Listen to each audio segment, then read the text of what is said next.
Trump का leader बनने से इनकार, ट्रंप के सीज फायर को ईरान की नो। यूएस ने 15 पॉइंट्स वाला प्लान भी भेजा। ईरान अमेरिका में क्या सीज फायर होने वाला है, क्या सीज फायर का प्लान जो है 15 पॉइंट्स का, वो आपको दिखा देते हैं। न्यूक्लियर प्रोग्राम पर रोक और परमाणु हथियार विकसित न करने की गारंटी देनी होगी। यूरेनियम संवर्धन को सीमित या पूरी तरह से बंद करना और स्टॉक आईएईए को सौंपना।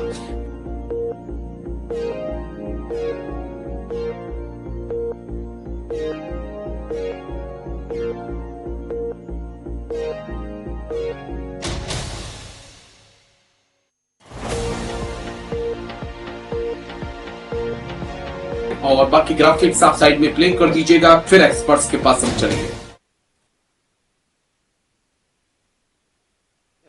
Another one, I tell you, we're winning so big, nobody's ever seen anything like we're doing in the Middle East with Iran. And they are negotiating, by the way, and they want to make a deal so badly, but they're afraid to say it because they figure they'll be killed by their own people. They're also afraid they'll be killed by us. There's never been a head of a country that wanted that job less than being the head of Iran. I don't want it. We listen to some of the things they say. We hear them very clearly. They say, I don't want it. We'd like to make you the next supreme leader. No, thank you. I don't want it. And we're winning another. तो चलिए, तो इन Trump की बातों में कितना दम है? क्या वाकई में ईरान की तरफ से कुछ इस प्रकार के ऑफर दिए गए हैं? ईरान तो कह रहा है कि हम तो सीज फायर भी नहीं करना चाहते, हम तो ट्रंप से बातचीत भी नहीं करने चाहते। लेकिन क्या अंदर खाने की खबर क्या है, एक्सपर्ट से समझने की कोशिश करेंगे। जाने माने defence expert major general R K Singh sir join कर चुके हैं। बहुत बहुत शुक्रिया सर, थैंक यू, जय हिंद। Thank you sir. Iqbal Mamdani ji विदेश मामलों के जानकार भी हमारे साथ जुड़ चुके हैं। बहुत बहुत शुक्रिया इकबाल जी, थैंक यू, जय हिंद, थैंक यू।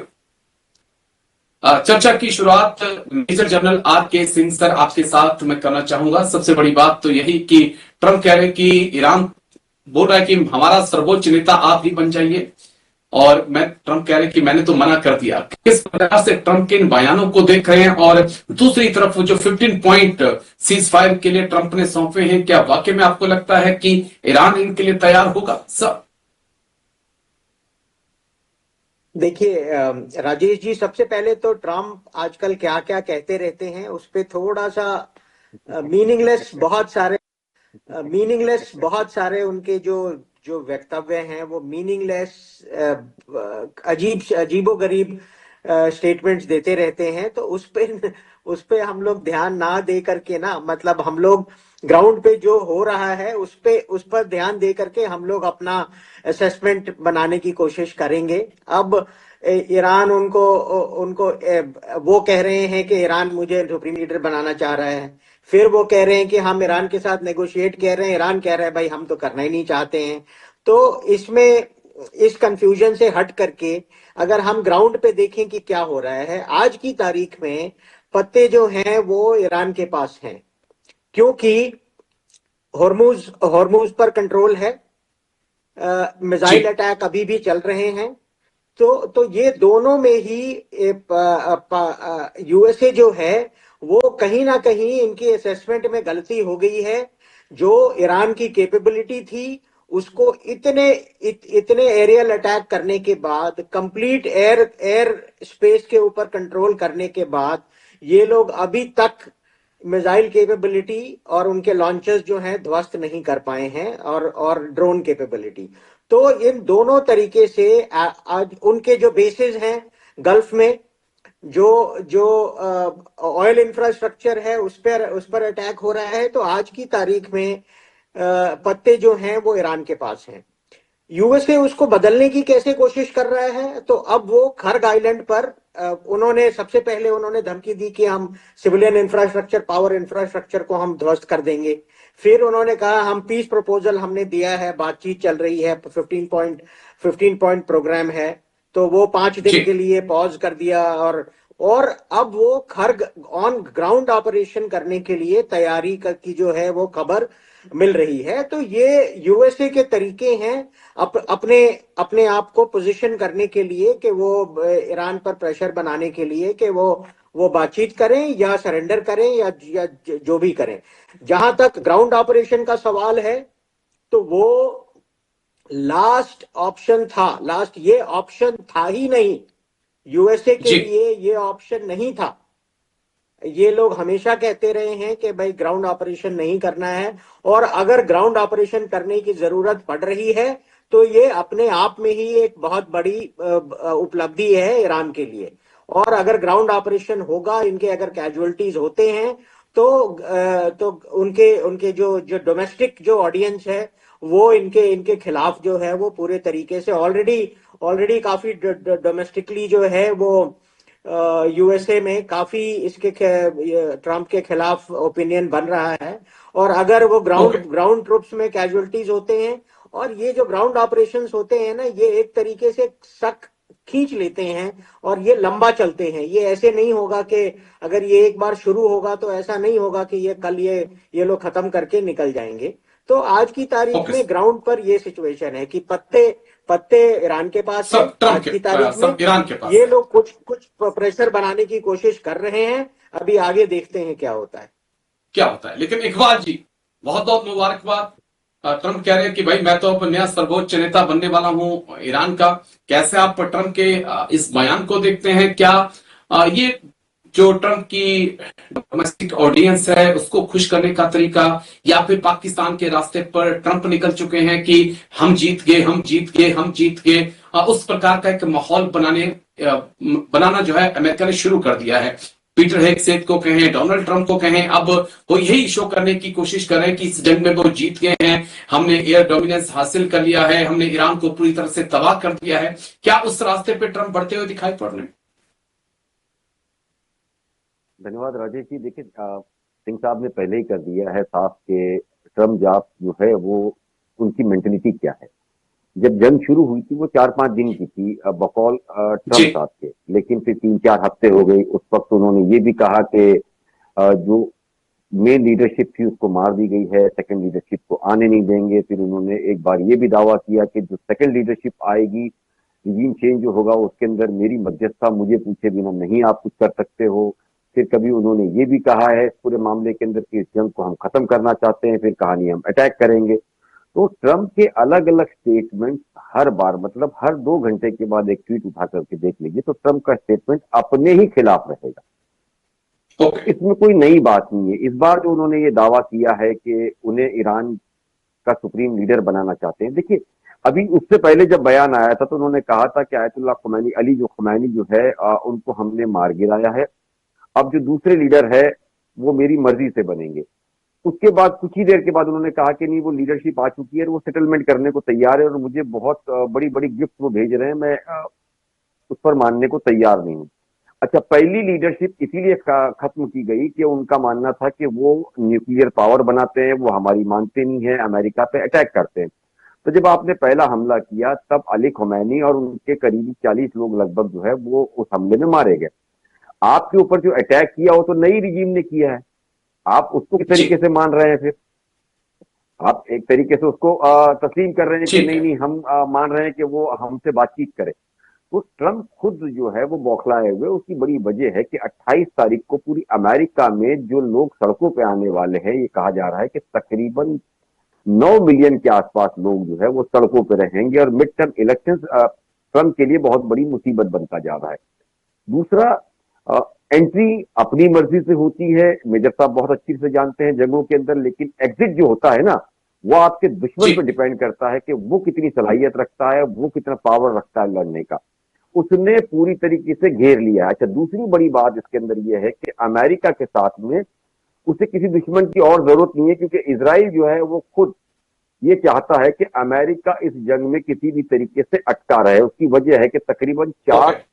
डिकेड से ये कोशिश की जा रही थी कि अमेरिका या अमेरिकन जो है वो इस जंग में शामिल हो, लेकिन हर अमेरिका प्रेसिडेंट ने इसको साइडलाइन करते हुए बाईपास कर दिया। पहली बार डोनाल्ड ट्रंप जो है इसमें फंस गए, चाहे वो किसी भी लेवल पे फंसे हो, किसी दबाव में फंसे ओके। हो, लेकिन इसराइल इतनी आसानी से जाने उसे नहीं देगा। इसराइल ये जानता है अमेरिका जब तक सुपर पावर है, जब तक वो अपने आप को सुपर पावर नहीं कह सकता है, तो उसके 2 फायदे, या तो अमेरिका खत्म होता है तो इसराइल पावर में कैसे सुपर पावर आता है, और इजराइल ओके, ये भी चाहता है कि अमेरिका ईरान पर इतने हमले करे कि आने वाले दिनों में ईरान जो है वो कमजोर हो जाए। भले ही इस बार अगर जीत भी जाता है तो उसकी क्षमता जो है खत्म हो जाती है, और अगर इजराइल पावर में आता है तो वो ईरान को मिडिल ईस्ट से पूरी तरीके से बर्बाद करेगा। तो ये जो फंडा है ठीक है। ग्रेटर इजराइल का, इजराइल की नजर के अंदर उन सारी ही चीजों को लेकर के ये जंग चल रही है। और आप देखिए, अमेरिका जीतता है तो भी इजराइल का फायदा है, अमेरिका हारता है तो भी उसका फायदा है। हारता है तो अच्छा, भी अभी इसराइल जो का 5 फायदा। दिन का चलिए, सीज कोई बात फायर नहीं। का, okay, done, point is clear. मैं लौटता हूं, एक और बड़ी खबर है, उसके बाद मैं आप दोनों के पास आऊंगा। जल्दी से बड़ी खबर प्ले करिए। पाकिस्तान के दौरे पर आ रहे जेडी वैंस। बड़ी खबर इस वक्त क्या आपको दिखा रहे हैं, मुल्ला मुनीर और शरीफ से मिलेंगे जेडी वैंस।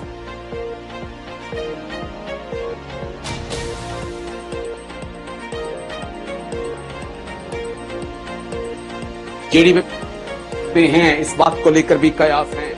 मुल्ला मुनीर और शरीफ से मिलेंगे जेडी वैंस। बड़ी खबर इस वक्त की, ईरान के साथ सीज फायर को लेकर चर्चा। जंग में पाक की मदद मांग सकते हैं जेडी वैंस, इस बात के भी कयास लगाए जा रहे हैं। पाकिस्तान के दौरे पर आ रहे जेडी वैंस, उपराष्ट्रपति हैं मुल्ला मुनीर और शरीफ से मिलेंगे जेडी वैंस। ईरान के साथ सीज फायर को लेकर चर्चा की संभावना है। जंग में पाकिस्तान की मदद मांग सकते हैं वैंस। पाकिस्तान के दौरे पर जेडी वैंस, कुछ दिनों के अंदर पाक आएंगे जेडी वैंस। ईरान को लेकर सीज फायर का मुद्दा अहम होगा। ईरान अमेरिका में मध्यस्थ बना हुआ है पाकिस्तान। जेडी वैंस मांग सकते हैं पाकिस्तान की सेना। ईरान के खिलाफ अगर जमीनी ऑपरेशन करना है तो अमेरिका अकेले नहीं करेगा। इस आग की भट्टी में कहीं ना कहीं पाकिस्तान को भी झोंकेगा। यूएस ने मिडिल ईस्ट में अतिरिक्त सैनिकों की भी तैनाती शुरू कर दी है। बेशक एक तरफ 15 सूत्रीय प्रोग्राम दिया हो कि हम सीज फायर चाहते हैं, लेकिन दूसरी तरफ अमेरिका ग्राउंड ऑपरेशन की भी तैयारी कर रहा है और उसके लिए बाकायदा सैनिकों को जो है मिडिल ईस्ट भेजा गया है। खासकर पैरा स्पेशल फोर्सेस के जो जवान हैं उनकी तैनाती जो है अब की गई है। नेवी के नेवल सील कमांडो जो हैं उनको भी भेजा गया है, उसको भी समझने की हम कोशिश करेंगे। Major general R K. Singh sir, मैं आपके पास आना चाहूंगा।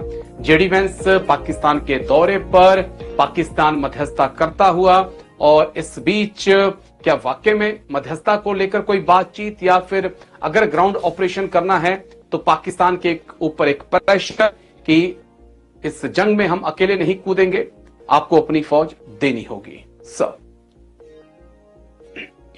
देखिए, पाकिस्तान तो खुद एक त्रिशंकु की तरह लटका हुआ है इस पूरे मामले में। सऊदी के साथ उसने पैक्ट किया हुआ है। ईरान से वो पाकिस्तान में शिया पॉपुलेशन इतनी ज्यादा है जो कि खुद ग्राउंड पे जो पब्लिक जो है वो यूएसए के अगेंस्ट है। ये यूएसए से बात कर रहे हैं। तो ये इस हालात में अब मुझे नहीं लगता है कि जो बनाया जा रहा है कि पाकिस्तान की कोई बहुत बड़ी उपलब्धि है। अगर लोग मानते हैं या अगर पाकिस्तान मानना चाहता है तो वो उनकी मर्जी है, लेकिन ये कोई उपलब्धि नहीं है। ये त्रिशंकु वाली हालत है, बीच में अटके हुए हैं और कुछ करने की कोशिश कर रहे हैं। और अगर एट द मोमेंट जिस तरीके से यूएस एडमिनिस्ट्रेशन जिस तरीके से काम करता है, इस तरीके से हर कोई भी उनके साथ जुड़ना नहीं चाहता है। अगर आप देखेंगे जो पीस डील, जो गाजा में पीस डील हुआ था, सबने उसमें हाथ, पाकिस्तान जंप करके चला गया, बाकी लोगों ने हाथ अपने दूर से ही नमस्ते कर लिया। वैसे ही इसमें भी अगर पाकिस्तान मध्यस्थता करना चाह रहा है या उनके वो कोई रोल प्ले कर सकता है तो आगे देखने को मिलेगा। ईरान का खुद पाकिस्तान पर कोई बहुत ज्यादा ट्रस्ट नहीं है, जिस तरीके से ईरान और पाकिस्तान के रिलेशंस हैं। तो इस हालत में किस तरीके से ये सिर्फ एक लोकेशन है as a location for talks, या पाकिस्तान कोई रोल प्ले कर रहा है, आई हैव माई डाउट्स कि पाकिस्तान कोई मीनिंगफुल रोल जो है इसमें प्ले कर सकता है। लेकिन क्या कोई ग्राउंड ऑपरेशन अगर अमेरिका करना चाह रहा है, जिस प्रकार से खबरें भी आ रही हैं कि एक तरफ बातचीत चल रही है, दूसरी तरफ जमीनी हमले की भी तैयारी की जा रही है, कुछ स्पेशल फोर्सेस को वहां पर भेजा गया है, ईरान के आसपास नेवी सील कमांडो भी हैं, उनकी भी तैनाती की गई है, तो major general R K. Singh sir की कहीं ऐसा तो नहीं कि ग्राउंड अटैक के लिए पाकिस्तान का समर्थन जेडी वैंस मांगे? कोई पॉसिबिलिटी इसकी सर? पाकिस्तान पाकिस्तान का को ग्राउंड ट्रूप्स कमिट करना मेरे हिसाब से तो उनके बस में नहीं है। अगर वो अपनी पूरी पब्लिक को अपने अगेंस्ट में करके, पूरी पॉपुलेशन को अपने अगेंस्ट में करके अगर यूएस की मदद करना चाहते हैं तो किसी भी तरीके से पाकिस्तान के लिए ये अच्छी बात नहीं होगी। तो मुझे नहीं लगता है कि पाकिस्तान इस हालत में है कि अपने ग्राउंड ट्रूप्स कमिट कर पाए। पब्लिक ओपिनियन जो है, इसके पूरी कंट्री की पब्लिक ओपिनियन उसके खिलाफ होगी। ओके, चलिए मैं इकबाल ममदानी जी आपके पास आना चाहूंगा। आपका point of view sir, JD Vance Pakistan के दौरे पर आने वाले हैं, क्या मकसद हो सकता है? क्या वाकई में आपको लग रहा है कि पाकिस्तान कोई एक निर्णायक भूमिका अदा कर सकता है इस जंग के अंदर सर? देखिए, सिर्फ जेडी वेंस नहीं आ रहे हैं। मैं आपको बताऊं, स्टीव विटकॉफ जो यूएस स्पेशल इकोनॉमी एनवॉय की जो है वो आ रहे हैं, और उनके जो दामाद है जेरेड कुशनर, इनके साथ में एक डेलीगेशन पाकिस्तान पहुंच रहा है। देखिए, पाकिस्तान, तुर्की, मिस्र और इजिप्ट, ये कहा जा रहा है ओमान के साथ मिलकर इस मध्यस्थता को शांत करने की बात की जा रही है। लेकिन मुझे इसमें हालात कुछ लग नहीं रहे कि ये बात बैठेगी। उसकी वजह, सबसे बड़ी रजेश ये है कि जिस तरीके से अमेरिका ने अलग अलग जंग के बाद में जो 15 पॉइंट रखे, उसको साफ तौर पर एक तरीके से ईरान ने उठा करके साइडलाइन करके अपनी 5 शर्तें रख दी, और ये उन्होंने बताने की कोशिश की है कि जंग में हम हारी है। ये सीधा सीधा मैसेज एक तरीके से अमेरिका, जो मुझे लगता है, जो अमेरिका का इतिहास है कि अमेरिका हमेशा बातचीत करता है और उसी दौरान वो धोखा करता है। आपने और हमने सभी ने देखा है कि ईरान के साथ भी 2 बार यही हुआ है। इसके अलावा इस बार जो बातचीत चल रही है और जिस तरीके से जमीनी हकीकत में फोर्सेस उतार करके मिडल ईस्ट से जो पैरा ट्रूप्स मंगाई जा रही है, मरीन ट्रूप्स मंगाई जा रही है, कमांडो जो उसके, तो उसका मानना यह है कि अगर वो अचानक खार्क आइलैंड पे हमला कर देता है तो हॉर्मूज जो एक दुनिया की नब्ज ईरान ने बना के रखी है, उसको वो छुड़वाने में इसलिए कामयाब हो जाएगा कि ईरान का जो गर्दन का हिस्सा है वो अमेरिका के हाथ आ जाएगा, ऐसा अमेरिका का मानना है। लेकिन मैं आपको बताऊं कि ये इतना आसान इसलिए नहीं होगा कि ईरान ने भी खार्क पर इतनी तैयारी करके रखी है कि अगर उनको लगेगा कि ये ट्रुप पहले तो उतर रही है तो उस वक्त वो पूरी तरीके से लड़ने की कोशिश करेंगे, माइंस वगैरह जो बिछाई गई। अगर फिर भी उन्हें लगता है कि ये हिस्सा चला जाएगा तो मैं आपको बता दूं, ईरान खुद अपने आप में इतनी तबाही मचा देगा कि अमेरिका के लिए मुसीबत होगी। और एक चीज मैं आपको बता दूं कि इस बार इस लड़ाई के अंदर अमेरिका सिर्फ अकेला उतर रहा है, उसके साथ इजराइल या अरब कंट्री की कोई फोर्सेस नहीं उतर रही है। तो अगर जो कॉफिन बैग पैक होना शुरू हो जाएगा, समझ लो एक ही दिन के अंदर, ईश्वर ना करे, 200-500 लोग मारे गए अमेरिका के, तो ये मामला बहुत बड़ा तूल पकड़ लेगा। दूसरा, इतना आसान अमेरिका के लिए नहीं होगा यहां से बाहर निकलना, क्योंकि हमने अफगानिस्तान देखा, हमने इराक देखा, लीबिया देखा, तो हमने सारी चीजें देखी है। तो अमेरिका उतर जरूर जाएगा, लेकिन जाना वो इतना आसान उसके लिए नहीं होगा, क्योंकि ईरान के अंदर भी जो फोर्सेस है वो वेल ट्रेन्ड है। दूसरा, जो आम जनता है वो लड़ना जानती है। तो इतनी लड़ाई वो बढ़ जाएगी कि हालात बिगड़ जाएंगे, मुझे लगता है राजेश। और माफ करिएगा, पाकिस्तान पे आपने कहा, तो पाकिस्तान के लिए भी चुनौती इसलिए होगी कि पाकिस्तान खुद अब इस तरीके से उलझ चुका है कि उस पर कोई विश्वास नहीं करेगा। और सबसे बड़ी बात है कि ट्रंप जो कहते हैं उसकी गारंटी कौन लेगा? कि ईरान ने जो शर्तें रखी है, कल हमला इस शर्तों के बाद भी उसने अगर कर दिया तो उसका जिम्मेदार कौन? ये एक सवाल जो है पाकिस्तान के लिए भी रहेगा, और पाकिस्तान की जनता जिस तरीके से मेरे वो बाहर आ जाएगी। मैं फिर आता हूं आपके पास, लेकिन major general R K. Singh sir, Indian military point of view से 2-3 चीजें जो मैं चाहूंगा कि आप थोड़े मेरे दर्शकों के सामने पिक्चर को क्लियर करें। ईरान की हम बात करें तो इस वक्त मिसाइल और ड्रोन पावर में उस दिखता है कि वो क्या चीज है, और जो जानकारियां आ रही हैं कि वो 250 से 300 या 400 ड्रोन हर दिन बना सकता है। क्या इंडिया यहां तक पहुंच पाया है कि जंग के हालातों में चारों तरफ से सप्लाई कट जाए, उसके बाद भी क्या हम 400 ड्रोन प्रतिदिन निर्माण कर सकते हैं? क्या हम 50 दिन असेंबल हर दिन मिसाइल कर सकते हैं? इसका जवाब मैं चाहूंगा। और क्या हमारी मिसाइलों को भी साइलों में रखने का वक्त आ चुका है, जिस प्रकार से ईरान या जिस प्रकार से अमेरिका, जिस प्रकार से चाइना रख रहा है सर? देखिए, जो इंडिया में अभी ड्रोन वॉरफेयर पे जो अंडरस्टैंडिंग है वो बहुत बढ़ी है। और जो यूक्रेन वॉर को हम लोग लगातार देखते रहे हैं, जो रक्षा विशेषज्ञ हैं वो सभी लोग यूक्रेन वॉर को बहुत नजदीकी से देख रहे हैं। ये अपना ईरान यूएस वॉर को भी बहुत नजदीक से देख रहे हैं और उससे जो लेसन्स हैं उसको सीखने की कोशिश कर रहे हैं। जहां तक आपको पता है कि आत्मनिर्भरता पर हमारी जोर जो है वो पहले से ही चल रही है। और ड्रोन ड्रोन पे बहुत सारी प्राइवेट कंपनियां जो हैं उनको अभी ड्रोन्स बनाने के लिए उनको अपने काम पे लगे हुए हैं, अलग अलग तरीके के ड्रोन्स बनाने में लगे हुए हैं। और जहां तक मेरा मानना है कि कुछ हम लोग कुछ ही दिनों में, कुछ मे बी से 1 ईयर में हमारी कैपेबिलिटी ड्रोन बनाने की काफी हद तक हमारी बढ़ जाएगी। और जो लड़ाई जिस तरीके से ड्रोन वॉरफेयर चल रहा है, हम लोग उसको आराम से हम उसको एक्सिक्यूट कर सकते हैं हम लोग। जहां तक साइलोज में रखने का सवाल है, तो मिसाइल्स को रखने का अपने आप में एक तरीका होता है जो हमारे पास ऑलरेडी एग्जिस्टिंग है। मिसाइल्स को सेफ रखना, मिसाइल्स के लॉन्चर्स को सेफ रखना, उसके लिए तरीका है। और अगर उसमें अगर उसको हार्डनिंग की और जरूरत है तो मुझे पूरा पूरा अंदेशा है कि वो काम जो है वो फौज कर रही होगी और उसको सेफ रखने के लिए। ठीक है सर। लेकिन अब इकबाल जी, मैं आपके पास आना चाहूंगा। दो जंग बड़ी अहम हमने देखी, एक ईरान और अमेरिका की जंग और दूसरी रूस और यूक्रेन की जंग। क्या इसमें एक चीज साबित हो गई है कि आप कितनी भी बड़ी पावर हो, आप क्यों ना 30 मार खा हो, लेकिन आज आप एक छोटे से देश को भी आप हरा नहीं सकते। जंग बराबरी पर ही खत्म होगी। आपको अपने कदमों को पीछे खींचना होगा, चाहे रूस की बात करें चाहे अमेरिका की बात करें। ये बात साबित हो चुकी है सर। देखिए, रूस अमेरिका ऐसा नहीं है कि अभी यूक्रेन और हम ईरान देख रहे हैं। इससे पहले दो सुपर पावर दुनिया के हमने देखे हैं कि तबाह बर्बाद होके निकले हैं।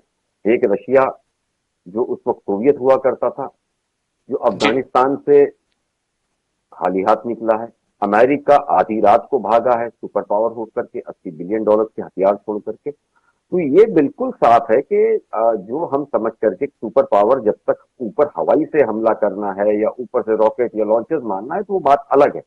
लेकिन जमीन पर उतरना और जमीन की चीजों को समझना, उसके लिए एक बहुत बड़ी तैयारी चाहिए। एक ग्राउंड लेवल पर उतने सालों की तैयारी चाहिए। देखिए, ईरान पिछले 45 सालों से लगातार इस चीज की तैयारी करता रहा है कि उसकी जंग अमेरिका से है। वो छोटे लोग गिरा ही नहीं उसने। अगर जंग होती है तो अमेरिका किस प्लानिंग से उस पर हमला करेगा, उससे किस चीज से बचना है, उसने उसी की तैयारी की है। आप जिस तरीके से अमेरिका कह रहा है कि उसके पावर प्लांट्स वगैरह उड़ा देगा, तो मैं आपको बता दूं उसने इस तरीके से ईरान में पावर प्लांट बना के रखे हैं कि अगर एक जगह पे आप हमला करोगे तो पूरा ईरान अंधेरे में नहीं जाएगा। अगर ईरान मिडिल ईस्ट में या पाकिस्तान इन जगह पे हमला करता है, 2-4 जगह पर, तो ये सारे ही अंधेरे में चले जाएंगे। लेकिन ईरान ने शुरुआत से ही अपनी जो प्लानिंग की है, जो जंग की, वो इस तरीके से जी प्लान किया है कि अगर इस तरह के हमले होते हैं तो क्या चीजें शुरू होगी, क्या बंद रहेगी, वो उसी प्लानिंग से करता है। उसी हिसाब से उन्होंने अपनी टेक्नोलॉजी जो है तैयार की है। तो अमेरिका मुसीबत हो गई है कि अमेरिका पावर में आकर के जिस तरीके से उतर गए, वो शायद आइडिया नहीं था। लेकिन ईरान की जो जनता हो या आम लोग हो, वो सारी ही सरकार के साथ खड़ी है। तो ये बात बिल्कुल सही है कि अगर जिस देश में जो आम जनता है वो अगर ओके। बाहर आ जाती है अपनी फौज के साथ, अपने शासन के साथ खड़ी हो जाती है, तो फिर बहुत चुनौतियां हो जाती है रमेश जी। उस देश के अंदर जंग को आसानी से जीतना वो बहुत चुनौती भरा काम वो होता है। आसान नहीं होने वाला। चलिए ठीक है, मैं लौटता हूं। एक और बड़ी खबर है, उसके बाद मैं आप दोनों के पास आता हूं। जल्दी से बड़ी खबर प्ले करिए। अफगानिस्तान पाकिस्तान के बीच फिर शुरू हुई झड़पें। दोनों तरफ से हमलों की अब तक हमलों में 3 की मौत हुई है। तालिबान ने 3 पाकिस्तानी चौकियां तबाह की। टीटीपी और बलूच लिबरेशन आर्मी भी पाक सेना पर अब हमले करेंगे, ये साफ कर दिया है उन्होंने। अफगानिस्तान पाकिस्तान में फिर शुरू हुई झड़पें। दोनों तरफ के हमलों में अब तक 3 की मौत। तालिबान ने 3 पाकिस्तानी चौकियां तबाह कर दी हैं।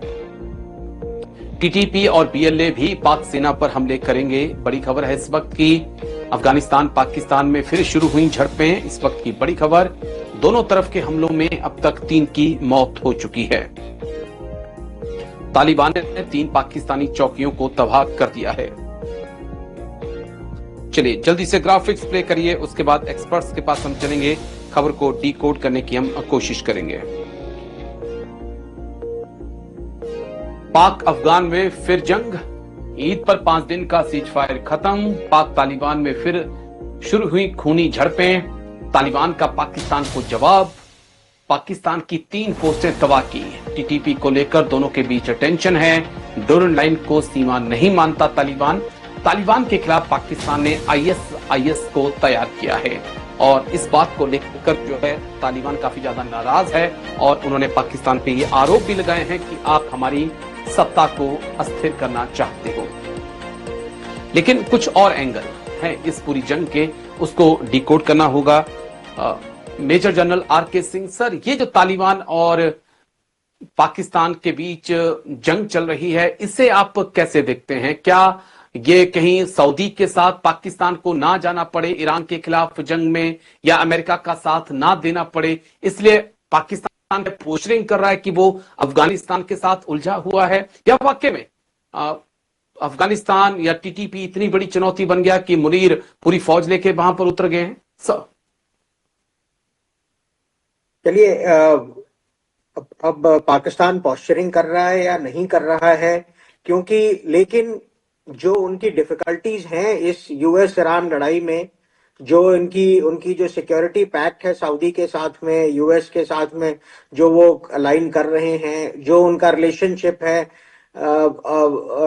ईरान के साथ में, जो उनके पब्लिक ओपिनियन है, इन सब में पाकिस्तान उलझा तो जरूर हुआ है। लेकिन मैं ये कहूंगा कि पाकिस्तान और अफगानिस्तान की लड़ाई जो है वो पहले से भी चल रही थी। ईरान और यूएस लड़ाई से उससे पहले से शुरू हो गई थी।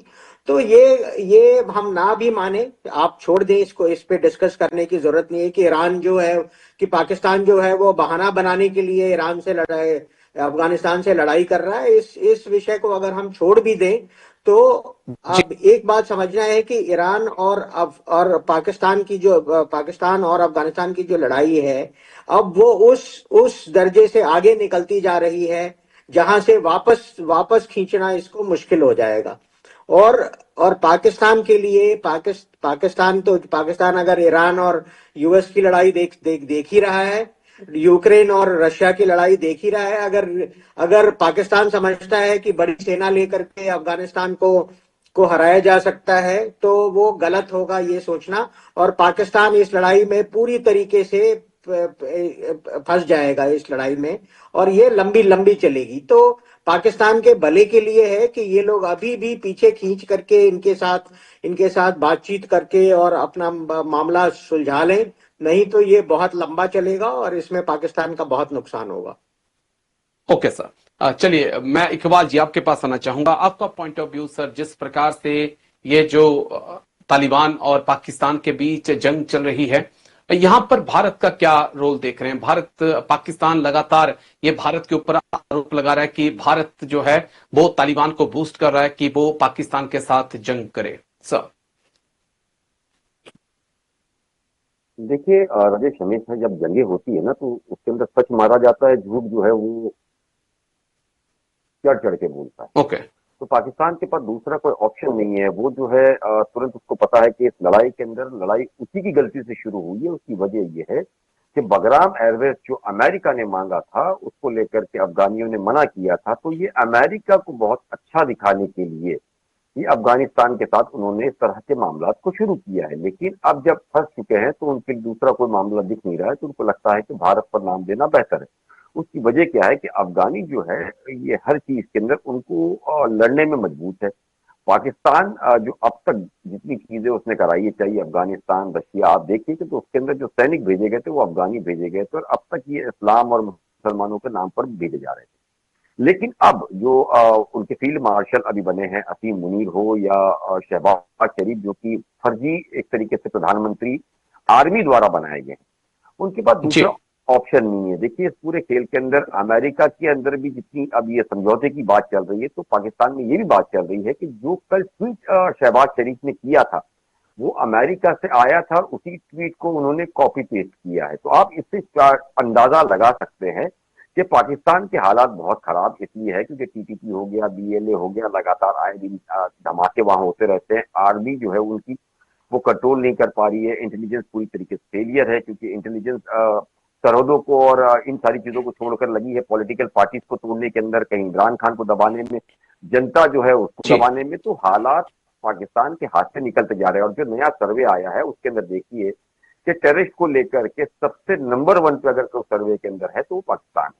तो ये साफ दिखा रहा है कि उनकी कमांडिंग अपने आप में है ही नहीं, लेकिन उन दुनिया के अंदर राज करना है। उनको ये बताना है कि हम एक बार वापिस जो है दुनिया को एकजुट होकर के समझौता कराने की कोशिश कर सकते हैं। लेकिन ऐसे हालात मुझे लग नहीं रहे। पाकिस्तान खुद इतना उलझ चुका है कि अगर वो ईरान के फेवर में अगेंस्ट में जाता है तो पब्लिक बाहर निकलती है। अफगानिस्तान के अंदर भी अगर वो हमले की बात कर रहा है तो कई पाकिस्तान के अंदर रहने वाले जो अफगानी हैं या बीएलए हो गए, टीटीपी हो गए, वो अंदर से ही इस तरीके के हमले कर देगी कि पाकिस्तान की हालत खराब हो जाएगी। तो पाकिस्तान अब सब तरफ से गिर चुका है राजेश जी।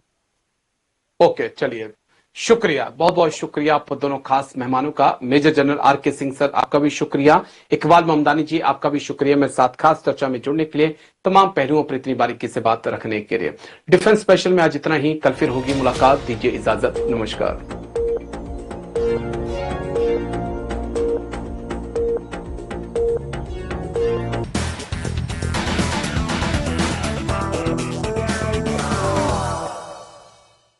हर मोहल्ले का अपना क्लिनिक, मुफ्त डॉक्टरी सलाह, मुफ्त जांच, मुफ्त दवाइयाँ, बस 4 कदम और बढ़िया इलाज। पंजाब की भगवंत मान सरकार ने राज्य भर में अब तक 881 आम आदमी क्लिनिक की शुरुआत की, जहां हर दिन 73,000 लोगों का मुफ्त इलाज किया जा रहा है।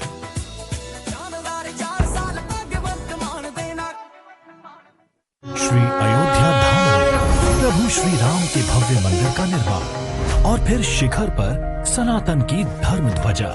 500 वर्षों की प्रतीक्षा पूर्ण हुई और त्रेता युगीन अयोध्या नगरी जीवंत हो गई। वर्ष 2025 में 29 करोड़ से अधिक श्रद्धालु अयोध्या धाम पहुँचे। पर्यटन बढ़ा तो उद्योग व्यापार को गति मिली और रोजगार के हजारों अवसर सृजित हुए। विकास का कार्य हुआ और जगह जगह से लेकर के पूरी अयोध्या राममय है। जैसे त्रेता द्वापर में सस्ती थी, उसी तरह योगी जी ने अयोध्या के मठ मंदिर का सुंदरीकरण कराया। यशस्वी प्रधानमंत्री श्री नरेंद्र मोदी जी और माननीय मुख्यमंत्री योगी आदित्यनाथ जी के प्रयास फलीभूत हो रहे हैं। राम नवमी पर अद्वितीय सूर्य तिलक की दीप्ति नए उत्तर प्रदेश का संदेश संपूर्ण विश्व तक पहुंच रहा है।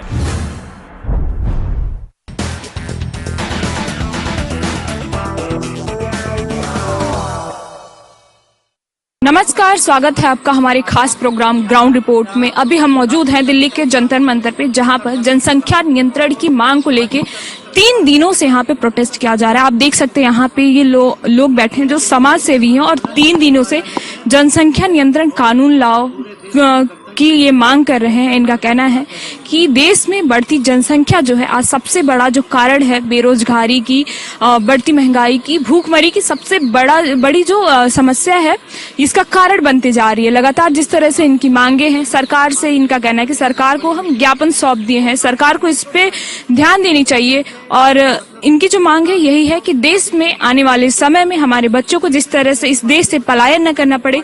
अगर कोई बच्चा भारत में जन्म लेता है तो उसकी कर्म भूमि भी भारत होनी चाहिए। इन्हें विदेशों में न जाना पड़े, रोजगार के लिए अपने देश को न छोड़ना पड़े और सरकार इस पे ध्यान दे, क्योंकि भारत की जो जनसंख्या है आज विश्व में नंबर 1 पे आ गई है। और लोग जिस तरह से लगातार जो है प्रॉब्लम्स का सामना करना है, युवा बेरोजगारी का सामना कर रहे हैं, बढ़ती महंगाई से परेशान है, किस तरह से लगातार हर दिन की जो एक समस्याएं हैं ये जो है कारण बनती आ रही हैं। बढ़ती जो है जनसंख्या है ये कई समस्याएं अपने साथ लेके आती हैं। इनका कहना है कि पहले के समय में जब जो है जनसंख्या कम थी तो सबके पास रोजगार हुआ करते थे, लोग अपनी लोग जो है अपने घर को बहुत अच्छे से चलाया करते थे। लेकिन आज जिस तरह से सरकार जो है जो काम करने वाले लोग हैं उनको मुफ्त में रेवड़ियां बांटने का काम कर रही है, इस पे कंट्रोल करे। जब तक लोग काम न करें उनको किसी भी तरह के जो है मुनाफे ना दिए जाए, क्योंकि आज देश में जो है ये फ्री में जो लोग को रेवड़ियां मिलती हैं, जिन्हें राशन फ्री में मिलता है, वो अब काम करने से बच रहे हैं। तो इस तरह से जो अन्य लोग हैं जो काम करके कमाना चाहते हैं वो भी आज बेरोजगार घूम रहे हैं, और साथ ही जो आने वाली जनरेशन है वो जनसंख्या बढ़